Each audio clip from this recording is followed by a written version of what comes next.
Last time যে avocado order করেছিলাম না, ওটা তো পুরো নষ্ট হয়ে গেছিলো, আমারই দোষে। এসেছিলো খুবই ফ্রেশ, কিন্তু আমি বানাতে মানে এত দেরি করে ফেলেছিলাম। 5 দিন বাদে ওটাকে যখন ধরেছিলাম তখন মানে খুব নষ্ট হয়ে গেছিলো। আর এত মানে দামের জিনিস নষ্ট হলে গায়ে লাগে, তাই জন্য আজকে আবার অনেকগুলো অর্ডার করেছি। তার মধ্যে একটা আসার সাথে সাথে নিয়ে করতে বসে গিয়েছি। মানে কদিন ধরে আমার যে কি অ্যাভোকাডো খাওয়ার ক্রেভিং হচ্ছিল। অ্যাভোকাডোটা ছাড়িয়ে নিয়েছি এখানে। এই যে খুব অল্প একটু লঙ্কা কুচি নিয়েছি, বেশি নিইনি, কারণ অরিজিৎ খাবে আজকে বলেছে। আর একটু পেঁয়াজ কুচি আর লেবু, এটুকুই লাগবে।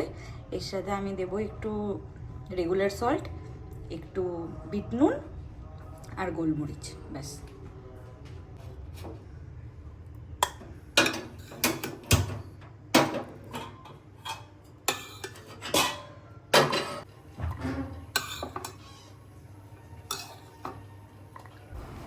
এটাকে আমি টেবিল স্পুন দিয়েই করছি, বাট তোমরা চাইলে ফোক দিয়েও করতে পারো।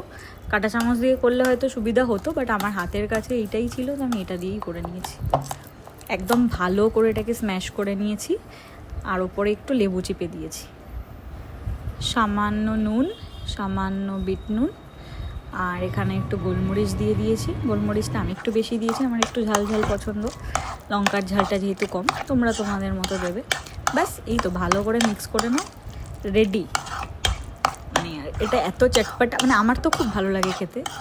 আর এই রেসিপিটা না আমি শিখেছি হচ্ছে দাদার থেকে, মানে অরিজিতের দাদার থেকে। ব্যাস, এই যে রেডি।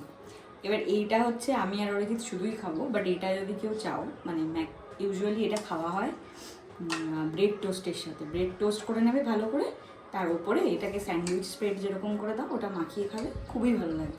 কিন্তু আমি এতটা ব্রেড পছন্দ করি না, অরি খায়, আমি খাবো না দেখে ও আর খাচ্ছে না।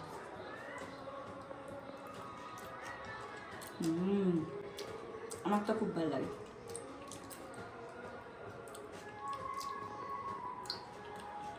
রিয়েলি আমি